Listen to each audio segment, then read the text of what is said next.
Iran പല ഭാഗങ്ങളിലേക്കും missile അയക്കുമ്പോൾ ഇതൊക്കെ വെറുതെ മിസൈൽ വാരി എറിയുന്നതാണ് എന്ന് ചിന്തിച്ചിട്ടുണ്ടെങ്കിൽ തെറ്റിപ്പോയിരിക്കുന്നു.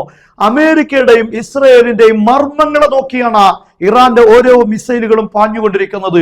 ഇപ്പോൾ അമേരിക്കക്കും ഇസ്രയേലിനും ചരിത്രത്തിൽ ഇതുവരെ കിട്ടാത്ത തിരിച്ചടിയാണ് ഇറാനിൽ നിന്ന് ലഭിച്ചിരിക്കുന്നത് എന്ന വാർത്തയാണ് വരുന്നത്. ലോകത്തെ ഞെട്ടിക്കുന്ന അമേരിക്കൻ പ്രസിഡന്റ് ഡൊണാൾഡ് ട്രംപ് ഒരുപക്ഷെ അക്ഷരാർത്ഥത്തിൽ ഞെട്ടിയ ഒരു ആക്രമണമാണ്. അതിന്റെ ചിത്രങ്ങളാണ് നിങ്ങൾക്ക് മുന്നിൽ ഈ കാണുന്നത്. ഇസ്രയേലിനെ സംരക്ഷിക്കാൻ വേണ്ടി അമേരിക്കയുടെ ഏറ്റവും പ്രധാനപ്പെട്ട, ലോകത്ത് അമേരിക്കക്ക് ആകെ ഇത്തരത്തിലുള്ള റഡാർ ഏകദേശം 12ഓളം മാത്രമേ ഉണ്ടാവുകയുള്ളൂ. അങ്ങനെയുള്ള ഒരു റഡാറാണ് ഇസ്രയേലിനെ സംരക്ഷിക്കാൻ വേണ്ടി ജോർദാനിൽ വിന്യസിച്ചിരുന്നത്. ഇത് നിങ്ങൾക്ക് കാണാൻ സാധിക്കും. ഇവിടെയാണ് ജോർദാൻ. അതായത് ഇസ്രയേലിന്റെ പൂർണ്ണമായ ഭാഗങ്ങളും ജോർദാനിലൂടെ ആയിരിക്കും ഇറാന്റെ ഭാഗത്ത് നിന്ന് കടന്നു പോവുക. ഇവിടെയാണ് അങ്ങനെയുള്ള ഒരു റഡാറ് അമേരിക്ക സംവിധാനിച്ചത്. കാരണം ഏകദേശം 3000 കിലോമീറ്ററുകൾ ദൂരെ നിന്ന് ബാലിസ്റ്റിക് മിസൈലുകളെ കണ്ടെത്താൻ ഈ റഡാറിന് സാധിക്കുമെന്നതാണ് ഈ താഡ് റഡാറിന്റെ പ്രത്യേകത. അങ്ങനെയുള്ള റഡാർ ഈ ഭാഗങ്ങളെല്ലാം ഇറാനിൽ നിന്ന് വരുന്ന എല്ലാ മിസൈലുകളെയും കണ്ടെത്താനാണ് ഇത് ഉപയോഗിക്കുന്നത്. പക്ഷെ ആദ്യ ദിവസം തന്നെ ആക്രമണത്തിൽ ഇറാൻ തകർത്തിരിക്കുന്നത് അമേരിക്കയുടെയും ഇസ്രയേലിന്റെയും ഏറ്റവും പ്രധാനപ്പെട്ട കീ പോയിന്റ് ആണ് എന്നതാണ് ഏറ്റവും പ്രധാനപ്പെട്ട കാര്യം. ഇത് ഞാൻ വെറുതെ പറയുകയല്ല. ചില ആളുകൾക്ക് മൊത്തം തള്ളാണ് എന്ന് പറഞ്ഞ് അങ്ങനെ തുള്ളിച്ചാടുന്ന ആളുകളുണ്ട്. പക്ഷേ തള്ളുകളല്ല, യാഥാർത്ഥ്യങ്ങളാണ് എന്ന് ഇപ്പോൾ ലോകം സമ്മതിക്കുകയാണ്.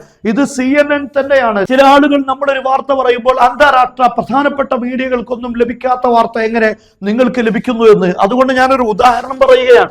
ഈ കാണുന്നത് മനോരമ റിപ്പോർട്ട് ചെയ്ത 16-17 മണിക്കൂർ മുമ്പ് പുറത്തുവിട്ട വീഡിയോ ആണ്. മിസൈലുകൾ തീരുന്നു, അമേരിക്ക പരുങ്ങലിൽ, ഇറാൻ യുദ്ധം ഒട്ടും എളുപ്പമാവില്ല. ഈ വിഷയം മിസൈലുകൾ തീർന്നുകൊണ്ടിരിക്കുന്നു എന്ന് നമ്മൾ 4 ദിവസം മുമ്പ് വിട്ട വാർത്തയാണ്. പക്ഷേ മനോരമയിൽ അത് ഇന്ന് വരുമ്പോൾ അവർക്ക് സ്വീകാര്യമാണ്.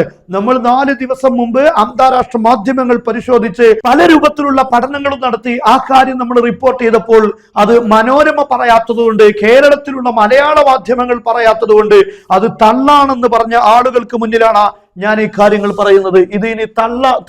ഇത് യഥാർത്ഥത്തിൽ തള്ളൊന്നുമല്ല. ഇത് CNN തന്നെയാണ്. Radar bases housing key US missile interceptor hit in Jordan, Saudi Arabia and UAE satellite image show. ഇത് പറയുന്നത് CNN ആണ്. സൗദി അറേബ്യയിലും ജോർദാനിലും UAEയിലുമുള്ള അമേരിക്കയുടെ ഏറ്റവും പ്രധാനപ്പെട്ട താഡ് സംവിധാനങ്ങളാണ് തകർക്കപ്പെട്ടിരിക്കുന്നത്. നോക്കൂ നിങ്ങൾ.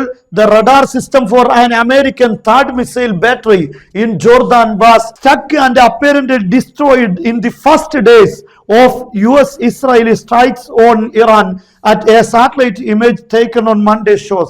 തിങ്കളാഴ്ച സാറ്റലൈറ്റിൽ നിന്ന് ലഭിക്കുന്ന ചിത്രപ്രകാരം ആദ്യ ദിവസം തന്നെ അമേരിക്കയും ഇസ്രായേലും ഇറാനെതിരെ നടത്തിയ ആക്രമണങ്ങളുടെ ആദ്യ ദിവസങ്ങളിൽ തന്നെ തകർത്തിരിക്കുന്നു. അതാണ് ഞാൻ പറഞ്ഞത്. വളരെ സ്ട്രാറ്റജിക് ആയിട്ട് തന്നെയാണ്, തന്ത്രപരമായിട്ടാണ് ഇറാൻ നീക്കങ്ങൾ നടത്തിക്കൊണ്ടിരിക്കുന്നത്. എവിടെയെങ്കിലും വാരി വിതറുകയല്ല. നോക്കൂ നിങ്ങൾ. ആകെ ലോകത്ത് അമേരിക്ക ഈ പറയപ്പെടുന്ന റഡാർ വിന്യസിച്ചിരിക്കുന്നത് 7 സ്ഥലങ്ങളിലാണ്. ആ 7 സ്ഥലങ്ങളിൽ സൗദി അറേബ്യ, അതുപോലെ തന്നെ UAE, അതുപോലെ തന്നെ ജോർദാൻ, ഈ 3 രാഷ്ട്രങ്ങളിലും തകർക്കപ്പെട്ടു എന്ന് പറയുമ്പോൾ നിങ്ങൾ ചിന്തിക്കേണ്ടത്, ഇപ്പോൾ മിഡിൽ ഈസ്റ്റിൽ അമേരിക്കക്ക് മുന്നിൽ ഇറാന്റെ മിസൈലുകൾക്ക് ചീറിപ്പായാൻ തടസ്സങ്ങളില്ലാത്ത സാഹചര്യങ്ങളാണ് ഇപ്പോൾ ഇറാൻ ഒരുക്കിക്കൊണ്ടിരിക്കുന്നത്. നാം ചിന്തിക്കേണ്ടത്, ഈ താഡ് ഉപയോഗിക്കുന്ന ഈ TPY-2 എന്നറിയപ്പെടുന്ന റഡാർ, ഇതിന് അമേരിക്കക്ക് വരുന്ന വില എത്രയാണ്? ഈ താഡ് സംവിധാനം എന്നറിയപ്പെടുന്ന അമേരിക്കയുടെ പ്രതിരോധ സംവിധാനം, ഇതിന്റെ ഒരു ബാറ്ററി യൂണിറ്റിന് വരുന്നത് ഏകദേശം $1 ബില്യൺ ആണ്. മാത്രമല്ല ഇപ്പോൾ തകർത്തു പറയപ്പെടുന്ന ആ ഒരു റഡാറിന് മാത്രം വരുന്നത് about 300 million ഓഫ് ദാറ്റ്. അതിന് ഏകദേശം $300 മില്യൺ ആണ് അതിൽ ഉപയോഗിക്കുന്ന ഒരു റഡാറിന് വരുന്ന വിലയെങ്കിൽ നിങ്ങൾ മനസ്സിലാക്കേണ്ടത് എത്രമാത്രം വ്യക്തമായ ലക്ഷ്യങ്ങളെയാണ് ഇപ്പോൾ ഇറാൻ ആക്രമിച്ചുകൊണ്ടിരിക്കുന്നത്. ഇത് ജോർദാനിൽ മാത്രമല്ല. നിങ്ങൾ ആലോചിക്കേണ്ടത്, ഏകദേശം 1000-ലപ്പുറം കിലോമീറ്റർ ദൂരെ നിന്നാണ് ഇറാൻ ബാലിസ്റ്റിക് മിസൈലുകൾ ഉപയോഗിക്കുന്നത്. പക്ഷേ ഒരു റഡാർ എന്ന് പറയുന്ന ഒരു കൃത്യമായ പൊസിഷനിൽ തന്നെ അത് ഹിറ്റ് ചെയ്യണമെങ്കിൽ ഇറാന്റെ മിസൈലുകളുടെ കൃത്യത എത്രമാത്രം ഉണ്ട് എന്നത് വളരെ പ്രധാനപ്പെട്ടതാണ്. സത്യത്തിൽ എന്നെ അത്ഭുതപ്പെടുത്തിയ ഇന്നലെ ഇറാൻ നടത്തിയ ഒരു ആക്രമണമുണ്ട്.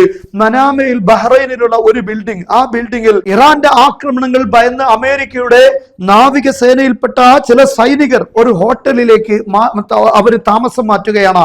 ആ ഹോട്ടലിൽ അവർ താമസിക്കുന്ന കൃത്യമായ ഭാഗത്തേക്കാണ് ഇറാന്റെ ഡ്രോൺ ആക്രമണം നടന്നിരിക്കുന്നത്. ഇങ്ങനെ സൈനികരെ തിരഞ്ഞുപിടിച്ച് ഇറാൻ ഇപ്പോൾ ആക്രമണം നടത്തുകയാണ്. അതുപോലെ അമേരിക്കയുടെയും ഇസ്രയേലിന്റെയും അസറ്റുകൾക്ക് നേരെ ആക്രമണം നടത്തിക്കൊണ്ടിരിക്കുകയാണ്. ഞാൻ മനസ്സിലാക്കുന്നത് ഇറാന്റെ ഏറ്റവും കൃത്യതയാർന്ന ആക്രമണങ്ങളാണ് അമേരിക്കയെ ഇപ്പോൾ വല്ലാതെ പ്രയാസപ്പെടുത്തിയിരിക്കുന്നത്. ഇപ്പോൾ അമേരിക്ക പറയുന്നത് റഷ്യയുടെ ഭാഗത്തു നിന്നുമുള്ള പിന്തുണയുണ്ട് ഇറാന്, അതുകൊണ്ടാണ് ഇത്രയും കൃത്യമായ ആക്രമണങ്ങൾ ഇറാന് നടത്താൻ കഴിയുന്നത്. കാരണം ഈ റഡാറുകൾ വിന്യസിച്ചിരിക്കുന്നത് അതീവ രഹസ്യമായ സ്ഥലങ്ങളിലാണ്. പക്ഷെ ആ രഹസ്യമായ സ്ഥലങ്ങളിൽ ഇത്ര കൃത്യമായ ആക്രമണം നടത്താൻ സാറ്റലൈറ്റ് സഹായം റഷ്യയും ചൈനയും നൽകിയിട്ടുണ്ട് എന്ന് ഇപ്പോൾ അമേരിക്ക പറയുകയാണ്. കാരണം അത്രയും, ഈ ഒരു വാക്കിൽ നിന്ന് തന്നെ മനസ്സിലാക്കാം അമേരിക്കക്കും ഇസ്രയേലും ഇപ്പോൾ നേരിട്ടുകൊണ്ടിരിക്കുന്ന ഇറാന്റെ ആക്രമണത്തിന്റെ കൃത്യതയും അതിന്റെ വലുപ്പവും വ്യാപ്തിയും മനസ്സിലാക്കാൻ ഇത് അതാണ് യഥാർത്ഥത്തിൽ ഇപ്പോൾ അമേരിക്കയും ഇസ്രയേലും മനസ്സിലാക്കിയിരുന്ന. ഇറാനല്ല ആക്രമിക്കാൻ വേണ്ടി കടക്കുന്ന സമയത്ത് ഇത്രയൊന്നും അവർ പ്രതീക്ഷിച്ചില്ല എന്ന കാര്യം വ്യക്തമാണ്. ഇപ്പോൾ ഇറാൻ പറഞ്ഞിരിക്കുന്നത് ഞങ്ങൾ സാവധാനം വെച്ചിട്ടുണ്ട് കുറെ കാര്യങ്ങൾ, കാരണം ഇത് നീണ്ട യുദ്ധത്തിന് വേണ്ടിയുള്ള തയ്യാറെടുപ്പുകളാണ്. നിങ്ങളുടെ കപ്പൽ വ്യൂഹങ്ങളെ ഞങ്ങൾ ലക്ഷ്യമിടാൻ പോകുന്നു, കാത്തിരിക്കുക എന്നാണ് ഇറാൻ പറയുന്നത്. കാരണം ആക്രമണങ്ങളെ ഓരോ ഭാഗങ്ങളിൽ കേന്ദ്രീകരിച്ച് തന്ത്രപരമായാണ് ഇറാൻ ഇപ്പോൾ നടത്തിക്കൊണ്ടിരിക്കുന്നത്. ഞാൻ പറഞ്ഞു, ഇപ്പോൾ ഈ വാർത്തയിൽ നിന്ന് തന്നെ നിങ്ങൾക്ക് മനസ്സിലാക്കാൻ സാധിക്കും ആദ്യം നടത്തിയ ആക്രമണങ്ങൾ ഇറാൻ റഡാറുകളെ കേന്ദ്രീകരിച്ചാണ്. യഥാർത്ഥത്തിൽ UAEയും സൗദി അറേബ്യയും ഖത്തറും അടങ്ങുന്ന രാഷ്ട്രങ്ങൾ ഇറാനെതിരെ ആക്രമണത്തിൽ ഒരുങ്ങാത്തതിന്റെ പ്രധാനപ്പെട്ട ഘടകം ഞാൻ മനസ്സിലാക്കുന്നത് ഈ റഡാറുകൾ തച്ചുടച്ചു എന്നത് തന്നെയാണ്. കാരണം ഇനി പ്രതിരോധ സംവിധാനങ്ങൾക്ക് വിലയില്ലാത്ത രാഷ്ട്രത്തിന് മുന്നിൽ ഇറാന്റെ മിസൈലുകൾ ചീറിപ്പാഞ്ഞു വരുമ്പോൾ അതിനെ തടുക്കാൻ കഴിയാതെ പ്രധാനപ്പെട്ട അസറ്റുകളിൽ ഹിറ്റ് ചെയ്താൽ സാമ്പത്തികമായി തകരുമെന്നതിൽ സംശയമില്ല. ഇറാന്റെ മിസൈൽ സ്റ്റോറേജുകളെല്ലാം വന്ന് ഈ രാഷ്ട്രങ്ങൾ ഇടിച്ചു കഴിഞ്ഞാൽ അവർ പതിറ്റാണ്ടുകളായി സമ്പാദിച്ച സമ്പാദ്യങ്ങളെല്ലാം ഈ മിസൈലുകൾക്ക് ഇരയായി പോകുമെന്ന കാര്യം വ്യക്തമാണ്. അതുകൊണ്ട് തന്നെയാണ് ഇപ്പോൾ അത്തരത്തിലുള്ള ഒരു പ്രത്യാക്രമണത്തെ കുറിച്ച് അവർ ചിന്തിക്കാത്തതിന്റെ പ്രധാനപ്പെട്ട കാരണമെന്ന് നമുക്ക് മനസ്സിലാക്കാൻ സാധിക്കും.